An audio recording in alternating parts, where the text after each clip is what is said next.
Bueno, en esta sección vamos a ver lo que son las reparaciones de las fallas. No es solo analizar las fallas en este caso, sino también mirar cuáles son los aspectos importantes en el proceso de reparación de fallas. Porque como comprenderán, después de que hay la falla, pues hay que repararla, es decir, arreglar lo que se dañó.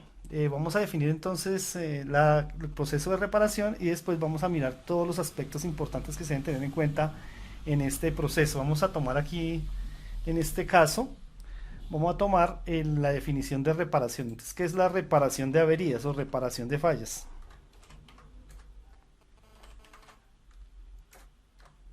Reparación de fallas. Entonces, en primer lugar, pues la definición sería que son actividades posteriores a la ocurrencia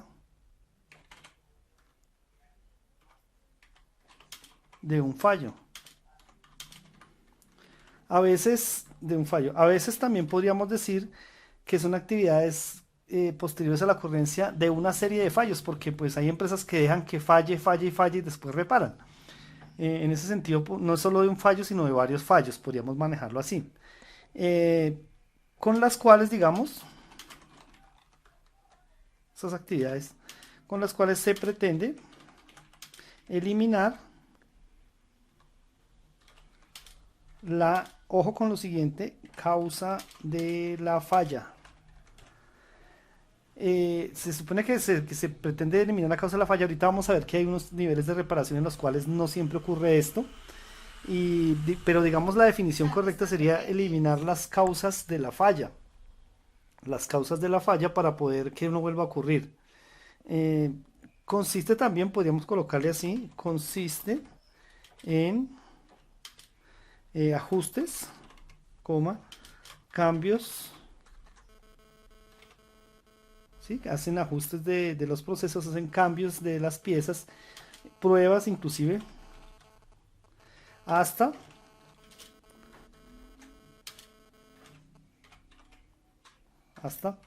la entrega, colocamos aquí enseguida, del equipo al responsable. Obviamente, observen que se hacen ajustes, se hacen cambios, se hacen pruebas y hasta que por fin le entregamos al responsable del equipo, le entregamos ese equipo funcionando de manera adecuada. Esa es una reparación. Existen tres niveles de la reparación, entonces está el nivel uno, ¿sí? Y vamos a hacer algunos ejemplos para que ustedes me entiendan en qué consisten los tres niveles de reparación. El primer caso es cuando hay una falla y lo que hacemos es hacer el parche. Vamos a hablar así en términos coloquiales. Le colocamos el parche, le colocamos el amarre, le amarramos la cabulla, le colocamos la cinta para que trabaje. Ese sería el primer nivel de la reparación. Entonces simplemente en el primer nivel de la reparación se busca que el equipo trabaje.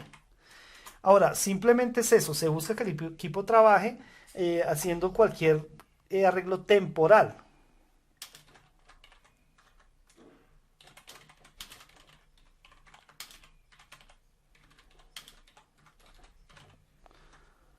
Entonces siempre coloco el siguiente ejemplo. Y es que hay un programa que en Discovery Turbo, Discovery Channel, que va un señor, son unos aventureros que andan en una Toyota y ellos muestran cómo hacen los niveles de la reparación. Básicamente, pues no lo hablan así, pero el carro se les vara en el desierto, en alguna parte del recorrido, y entonces uno de ellos, que es un señor gordito, que es el protagonista, entonces coge una clara de huevo y se la echa al radiador, porque lo que se daña fue el radiador, se lo echa al radiador, y pues el agua hirviendo el radiador sella las fisuras del radiador y ya pueden andar. Eso sería la primera, es una reparación temporal. Y otro capítulo que muestran también es que se les daña una llanta trasera y entonces el gordito le dice al otro que busque un tronco y colocan ese tronco y lo colocan como llanta, entonces queda como una especie de trineo la llanta y con eso se desbaran. Pero básicamente no han arreglado nada, básicamente lo que hicieron fue poner a trabajar la máquina en unas condiciones no adecuadas, pero sí cumpliendo la función. En este caso era que el carro pudiera andar. Ese sería el nivel uno. El nivel 2, ¿sí? Entonces en el nivel 2, qué vamos a encontrar? En el nivel 2 detectamos cuál es el problema, la pieza que está dañada y simplemente la vamos a cambiar. Entonces simplemente consiste en cambio del elemento que falla. El ejemplo del radiador, entonces lo que haríamos es, falló el radiador, vamos a donde, al concesionario o vamos al taller y le decimos al señor, ve, arrégleme bien este radiador o cámbiame el radiador, entonces cambiamos esa pieza y listo. Ahí nos va a durar otro poco de tiempo el trabajo. Ese sería el nivel 2. Y está el nivel 3. En el nivel 3 no solamente cambiamos la pieza, sino que se hace un análisis de la causa raíz de la falla. Entonces, análisis de la causa raíz y eliminación de la causa de la falla. Entonces en este nivel 3 sería el nivel más alto de la reparación y hacemos el análisis de la causa raíz, buscamos qué es y hacemos el cambio de eso. Entonces vamos a colocar otro ejemplo también con automóviles. Suponga que usted tiene un automóvil, el cual hace unos días usted fue a prender, ¿no? Fue a encenderlo en el garaje y resulta que no le encendió y usted se da cuenta en ese momento que es la batería, porque usted hace un análisis y no le prende el radio, entonces no, debe ser la batería. Entonces lo primero que usted hace es llama a unos amigos ahí y que le empujen el carro. Entonces empujan el carro, ahí que hicieron, aplicaron el nivel primero del arreglo de las reparaciones o de la reparación de fallas, aplicaron el primer nivel que es que el carro trabaje, listo. Pero usted sabe que el carro le va a volver a fallar, entonces usted se dirige, bueno, hace sus vueltas y se dirige al Éxito o a uno de estos supermercados, al Costo, qué sé yo, o a un centro especializado donde le venden baterías y va y dice, hágame un favor y me cambia la batería. El técnico le revisa unas revisiones muy básicas y cambian la batería, listo, le colocan una batería nueva, perfecto. Y el carro le va a trabajar por un tiempo así, le va a trabajar bien, pero resulta que al mes, ¿sí? Ese sería el segundo nivel, perdón, ya se me estaba olvidando. Sería el segundo nivel donde le cambian la batería, ¿verdad? Y usted comenzó a andar y anduvo bien por un mes, 2 meses, pero en el tercer mes le volvió a suceder lo mismo. Entonces usted dice, oiga, entonces no era la batería. Usted va donde el técnico y dice, oiga, pero si la batería era nueva. Y el tipo le dice, sí, es que se la desempaqué toda la cosa. ¿Qué tiene que hacer usted entonces? Tiene que llevar el carro a un técnico especialista en electricidad automotriz y él le va a revisar todo el circuito, le meten allá en el computador y allá se van a dar cuenta que no solo es la batería lo que le está ocasionando eso, sino que es la bobina, que es el encendido, qué sé yo, en cualquiera de los circuitos que tiene el carro. Son el tema de fusibles, hay algún cable quemado que le está haciendo corto, etcétera. Entonces revisan todo ese circuito. Entonces que le hicieron un buen diagnóstico y aparte de la batería le dicen a usted, tiene que cambiar la batería, pero aparte de eso tiene que hacer el cambio de esto, tiene que mejorarle aquello, o sea, tiene que cambiarle, digamos, 3 cables, qué sé yo, le arreglan la bobina, le calibran el amperaje del carro, estoy inventando términos por supuesto. Y de esta manera eliminaron la causa raíz de ese deterioro, de esa falla. Lo que ocasiona ya que ya la batería le dure los 4 o 5 años que debe durar y su carro le trabaje bien ya por el resto de la vida en el tema eléctrico. Entonces, esos son los 3 niveles de la reparación con el ejemplo. Después de estos niveles de reparación, vamos a mirar el proceso de la reparación y qué factores se deben tener en cuenta para hacerlo. Vamos a colocarlo por aquí también, aquí abajito en nuestro Excel. Entonces, proceso de la reparación.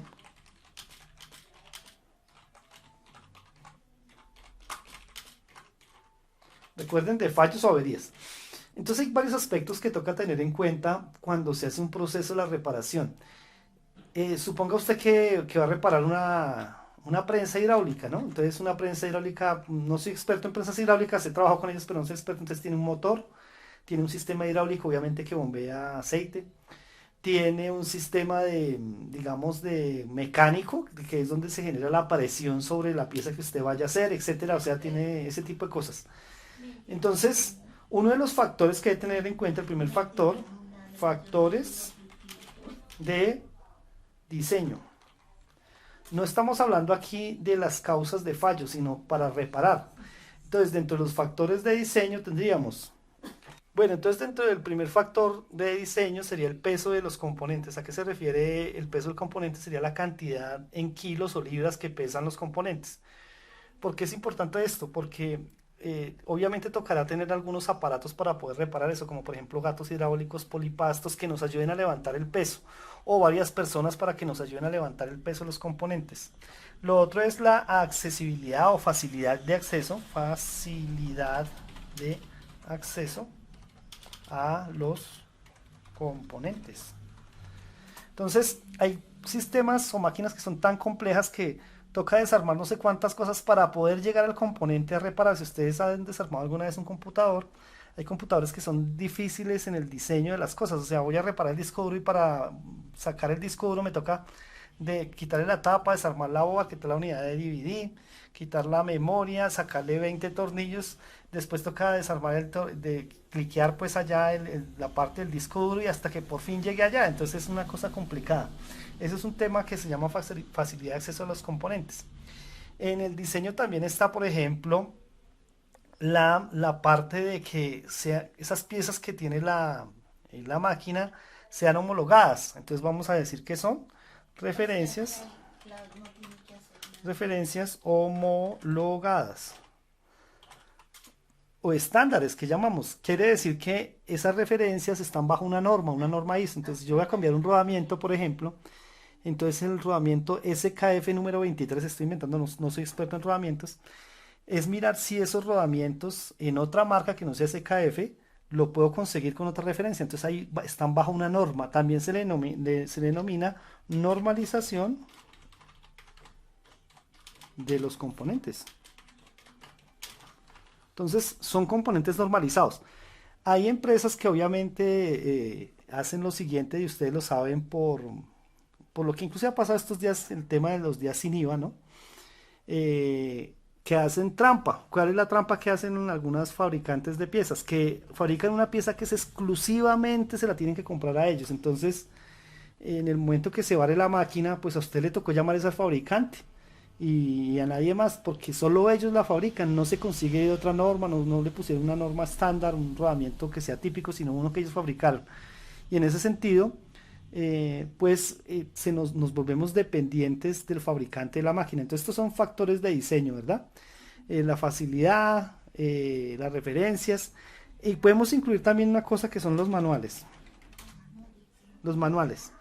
En los manuales de las máquinas muchas veces encontramos cosas que no pueden estar, digamos, configuradas para realizar la reparación. Entonces, la idea primero es tener como tal un manual que nos facilite esa reparación. Hoy en día, con el tema de la industria 4.0, el Internet de las cosas, es probable que muchos de esos manuales estén en la web y usted simplemente los pueda descargar y mirar cómo se hace el proceso de reparación. Pero hay otras cosas que no están. Entonces, son factores que estoy diciendo para que cuando usted adquiera un equipo, tenga en cuenta si el proveedor le da manuales, por ejemplo, si las referencias son homologadas, la máquina cómo está diseñada para hacer un cambio de un componente. ¿Qué tanto pesan esos componentes? Obviamente habrá unos obligatorios que son pesados. Ese tipo de cosas son los factores de diseño. Entonces aquí también están los factores, hay otros factores de ejecución.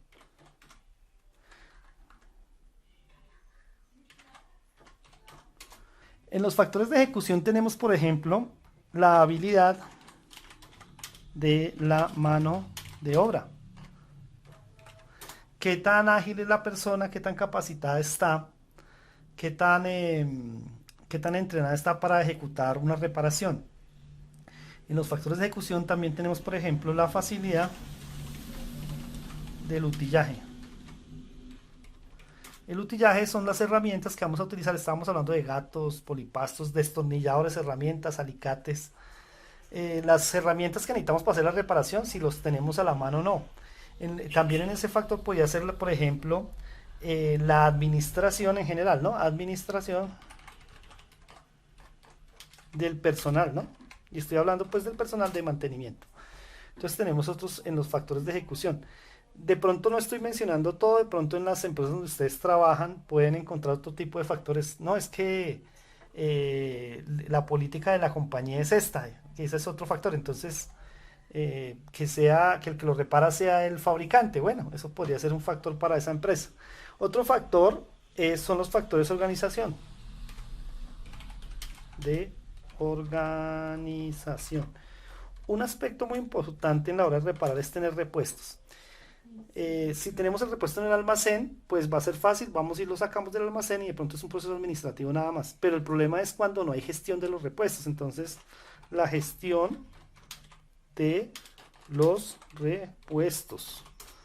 La gestión de los repuestos nos va a obligar a, si no tenemos el repuesto, por ejemplo, generar una requisición, hacer todo un procedimiento. Entonces, no pasan un día, pasan semanas enteras, inclusive meses, para poder reparar la máquina porque resulta que el repuesto es tan complicado y las personas de compra son tan, el procedimiento es tan complicado que se nos traba, digamos, las trabas administrativas que llama el gobierno, el tema de conseguir un repuesto. Entonces, la gestión de repuestos es muy importante. Eso tiene que ver con el área de compras y con el área de inventarios e inclusive con el área de mantenimiento en algunos casos.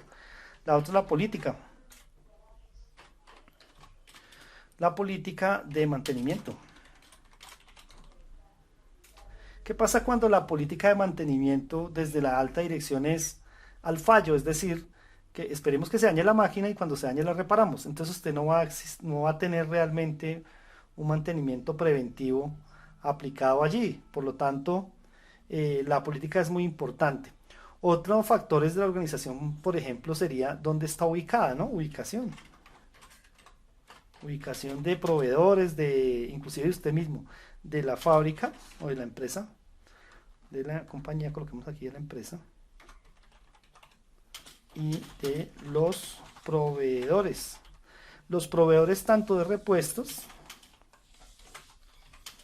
como de servicios. Entonces, cuando vayamos a hacer una reparación, hay que tener en cuenta todos estos aspectos, el diseño de la máquina, y esto se puede, pues obviamente tener en cuenta desde la compra. En el momento de la ejecución, todo lo que necesitamos, hay que tener en cuenta la gente entrenada, que tengamos todos los herramientales, que tengamos una buena administración del personal. Y en la parte de la organización tenemos gestión de repuestos, política de mantenimiento y la ubicación de la empresa en cuanto a proveedores de repuestos y de servicios y inclusive la misma compañía. Entonces, hasta aquí serían los factores para la reparación de las averías. Vamos a hacer ahora una actividad que les quiero dejar en la plataforma y consiste en los tiempos de las reparaciones. Vamos a hacer un supuesto para esto y es, ¿qué pasa cuando una máquina se nos daña en una empresa? Vamos a suponer todos los tiempos que hay. Y nosotros que somos ingenieros industriales, entonces manejamos el tiempo, estas cosas bien. Entonces vamos a suponer que se nos dañó hoy una máquina. ¿Qué va a suceder? Supongamos que es una empresa de carácter normal, es decir, no tienen un excelente plan de mantenimiento, pero tampoco es malo. Pero vamos a suponer qué pasa. Comenzamos con la falla, ocurre al mediodía. Entonces lo primero que debería hacer es que el operario intenta reparar la avería, ¿no? Entonces él va y mira y más o menos le cacharrea, entre comillas, a la máquina para mirar si la puede reparar. Pero resulta que, pues no, él no pudo reparar. Él tiene alguna vaga idea por allá de que puede ser, por ejemplo, un circuito o una pieza que falló, pero no es exactamente lo que él quiere. Entonces él, después de media hora, de pronto levanta la mano. Levanta la mano significa que llama a una persona de mantenimiento, ya pasó media hora. La persona de mantenimiento que en ese momento está disponible es una persona general, él no es especialista, entonces esa persona viene y de pronto revisa qué es cuál es la posible falla de la máquina, pero tampoco allá en ese tiempo, ya va hora y media. Y entonces ya llegó el especialista de esa máquina o de ese tipo de proceso y lo llamaron y el tipo ya llegó, está disponible, lo llamaron, el tipo comenzó a hacer un diagnóstico, ese diagnóstico se demora 3 horas, ya van 4 horas y ya determina que es una tarjeta de un circuito interno de la máquina que se dañó. Bien, ya pasó, ya toca irse hasta el otro día porque pues la compañía pues no trabaja extras y pues no tienen la política de trabajar extras en mantenimiento. Y así sigue el proceso, llegan al otro día y entonces desarma la máquina ya el tipo y saca la tarjeta y en eso se demora 5 horas. Y cuando saca la tarjeta, lo primero que hace es mirar si hay repuestos en el área de mantenimiento, pero resulta que no hay o no hay en el área de inventarios. Entonces ahí viene un proceso de compras. Y ese proceso de compras, como de pronto ya mencionaba anteriormente, ya no dura una hora ni un día, sino que demora 4 días en el proceso de hacer cotizaciones, llamar a un proveedor, llamar al otro, buscar opciones de compra, hasta que el gerente revisa comprar lo más barato que pueda, porque pues hay compañías que son así, y termina pasando una semana. Y listo, y deciden qué proveedores, pero esa pieza es importada, entonces la importación tuvo problemas, etcétera, y eso se demoró un mes, ya va más de mes y medio de tiempo de la reparación, hasta que por fin llega. El día que llega el repuesto, le avisan al de mantenimiento, pero el señor que hace el cambio de esa pieza, que fue el que primero la desarmó, pues no está disponible, toca esperarlo porque él está por allá en otra planta, pasan otros 2 días, llega el señor, cambia la tarjeta y listo, dice, ah, bueno, ya, y arma la máquina, eso se demoró otro día. Pero entonces hay que hacerle ¿qué? Hay que hacer las pruebas de la máquina, la calibración, y en eso se demora otros 2 días. Vamos a suponer que en total pasaron 2 meses para la reparación. Fíjense ustedes que yo lo que acabo de describir es un proceso real de una compañía y que realmente pues yo he vivido ese tipo de cosas donde se demoran. Hay máquinas que llevan un año, digamos en alguna planta que conozco, llevan un año y no se han reparado por pura gestión. Entonces simplemente lo que están haciendo es usar otras máquinas que la sustituyen, pero la máquina está ahí perdiendo dinero porque es un activo que está sin producir. Este tipo de tiempos se pueden clasificar. Yo les voy a enviar entonces en la actividad un listado de tiempos, os la van a encontrar enseguida del video, un listado de tiempos y la idea es que usted haga un árbol de tiempos. Voy a hacer un ejemplo del árbol de tiempos para que usted comprenda cómo debe hacer ese árbol. Lo primero que usted tiene que hacer es leer claramente la sigla, ahí aparece una sigla con como la descripción de ese tiempo, por ejemplo dice tiempo totales, entonces dice tiempo total es el tiempo que se utiliza para el estudio. Vamos a hacer el arbolito acá, en este Excel que tengo acá a mi lado, entonces vamos a colocar aquí, en este cuadro es el tiempo total. Usted debe leer la definición y tratar de interpretar. Y el tiempo total se divide en dos. Estoy suponiendo yo porque no estoy leyendo nada. Entonces se divide en tiempo disponible y acá sería en tiempo no disponible, ¿verdad?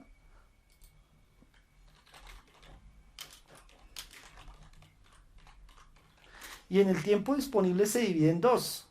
Un tiempo de buen funcionamiento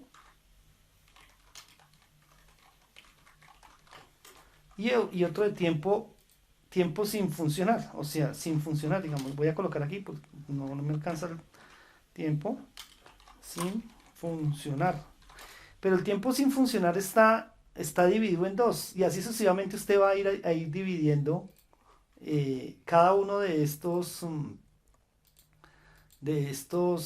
tiempos, subdividiéndolo de acuerdo a lo que usted vaya leyendo.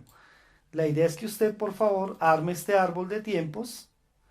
Obviamente tiene que tener análisis, usted debe analizar qué va dentro de qué parte del tiempo corresponde al otro y así va armando el cuadro. Al final lo que nos vamos a dar cuenta es que hay un tiempo en que la máquina, y es lo que quiero lograr con la tarea, hay un tiempo en que la máquina va a estar disponible y otro tiempo en que definitivamente no va a estar, pero hay un tiempo de ese disponible que en realidad falla y ese tiempo de falla usted lo puede comenzar a analizar.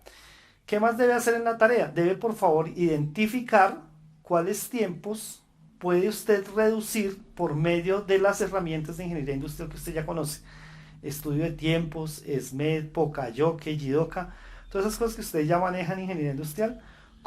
¿Qué tiempos puede reducir y por qué? Entonces básicamente hágase el árbol de tiempos y determine de esos tiempos cuáles puede reducir y cómo. Eso es la tarea que tiene que realizar.